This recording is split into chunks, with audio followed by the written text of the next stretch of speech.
Hello everyone, this is a repeat of the presentation I gave to the American Academy of Pediatrics PICS team in late October 2021 on how to engage youth as vaccine advocates. So, hi, I'm Arin, a ninth grader from California.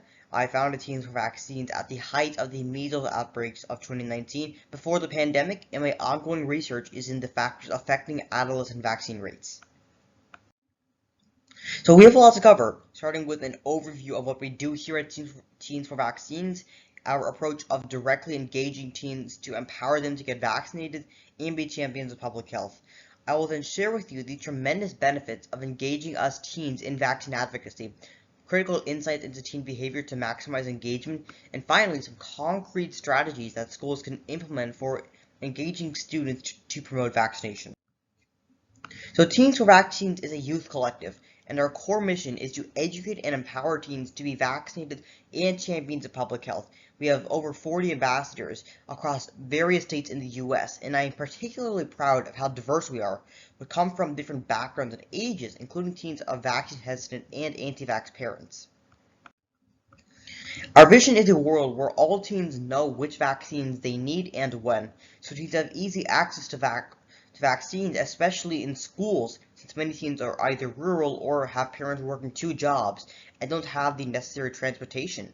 We also envision that all teens are able to self-consent to their own vaccines, especially high schoolers. So, in short, no one should live in fear, get sick, or die from vaccine-preventable diseases.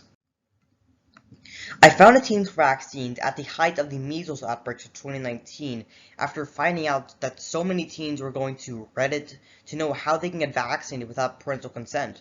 Many immunocompromised kids were forced to stay at home because vaccine rates were so dangerously low. And I live in San Jose, a few hours north of Orange County, where it's a very heavy anti-vax hotspot here in California. Initially, helping teens and parents seeking answers on social media was a big focus, and I had started following all immunization coalitions, pro-vax nonprofits, and adult vaccine advocates, and built a knowledge base of easy-to-understand vaccine content that I could share. And these are some of the organizations and doctors whose resources I found incredibly helpful in the early days of Teens for Vaccines. And in those days, teens who wanted answers were on social media, but diseases and vaccines were not commenting topics at all. And then the pandemic hit.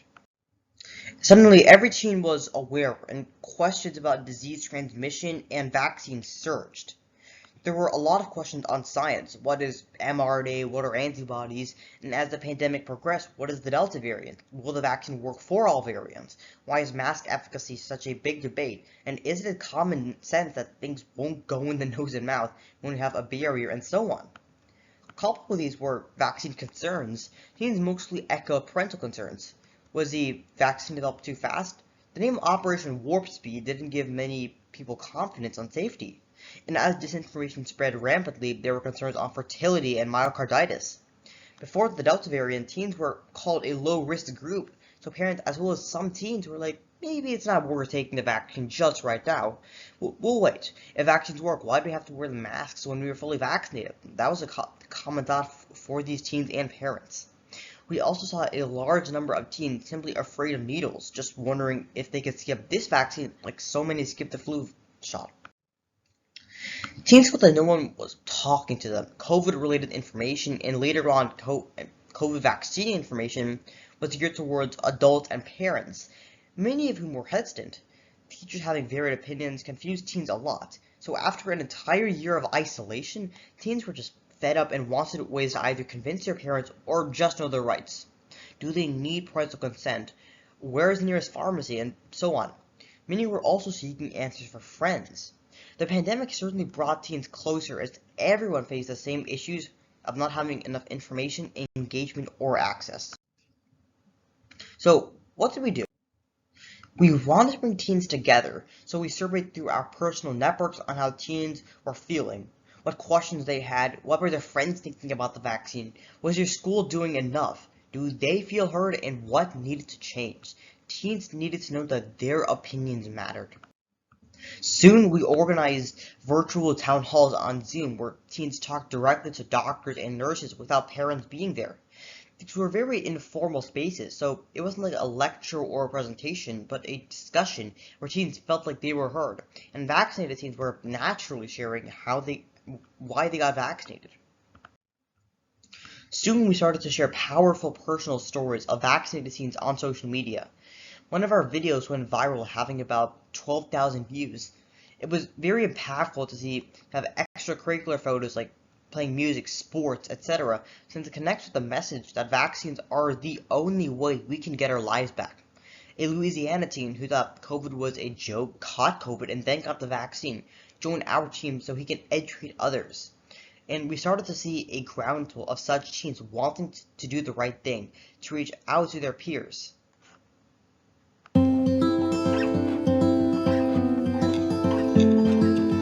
So this is one of our hashtag #WhyIVax videos. It's playing on the slide right now.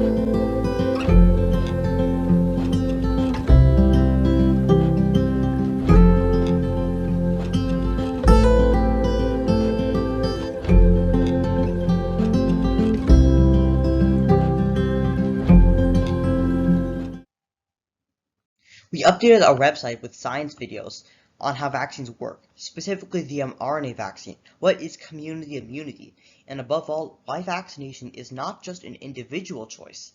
It affects people around us. Getting vaccinated is the right thing to do, and trust me when I say this, teens do get it. To reassure teens and parents for the COVID vaccine, we rely largely on doctors' blogs, especially Dr. Gretchen LaSalle, who has two teen sons, and she talked about how she wouldn't recommend a vaccine that she as a mother wouldn't give her own children, and that infused a lot of trust.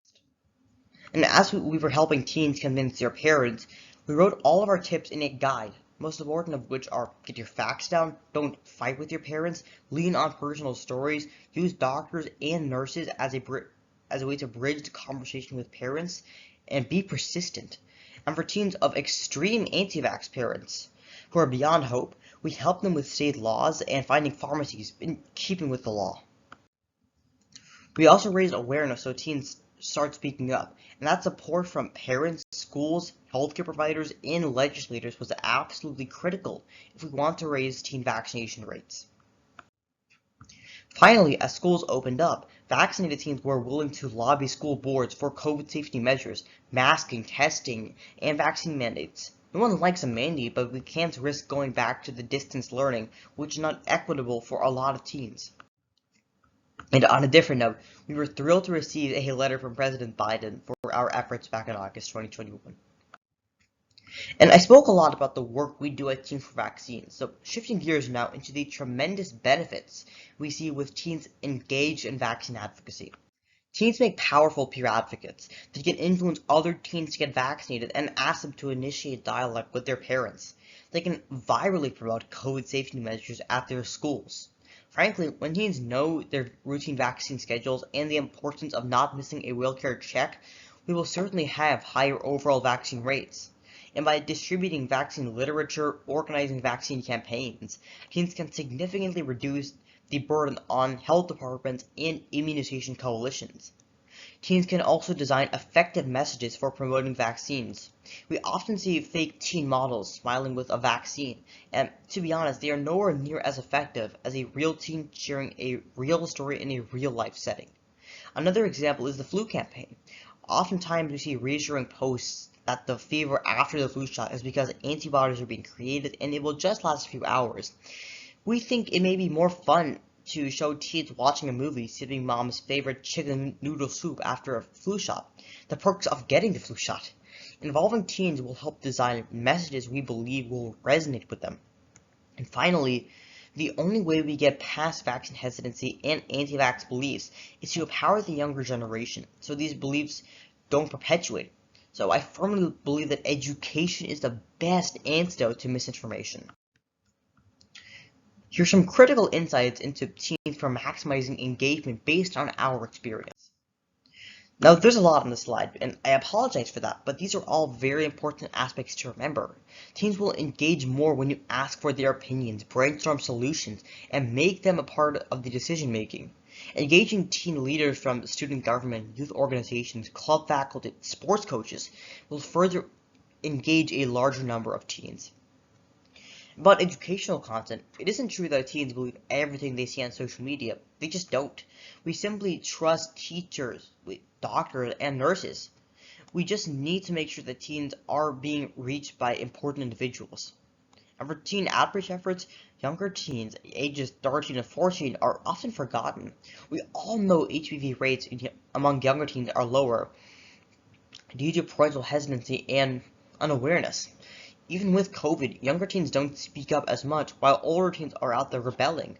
So pairing younger and older teens can go a long way.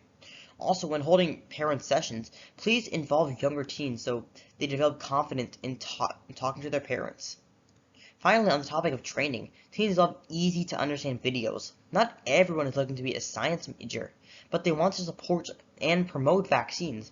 Seating matters a lot. So for in-person trainings with teens, a U-shape or a round table will get more participation instead of a traditional classroom type of seating. And for training students on how to speak to the unvaccinated, roleplay is a more fun and effective way to practice than going over a set of tips alone. Finally, to bring it all together, here are some concrete strategies and tips that can be implemented in schools for students to promote vaccinations. Step 1 is to create spaces for students to talk together with teachers and medical experts without parents. This is similar to the town hall that I was talking about earlier. The goal would be to make sure teens feel heard, develop confidence, and a rapport with the administration. The questions can be informal. How are you feeling with everything going on? Do you have any questions? Do you feel safe at school? What more can we do? The outcomes would be a sign-up sheet for students to volunteer for promoting vaccines. The second strategy is to teach vaccine science, public health concerns, and how to speak to someone unvaccinated.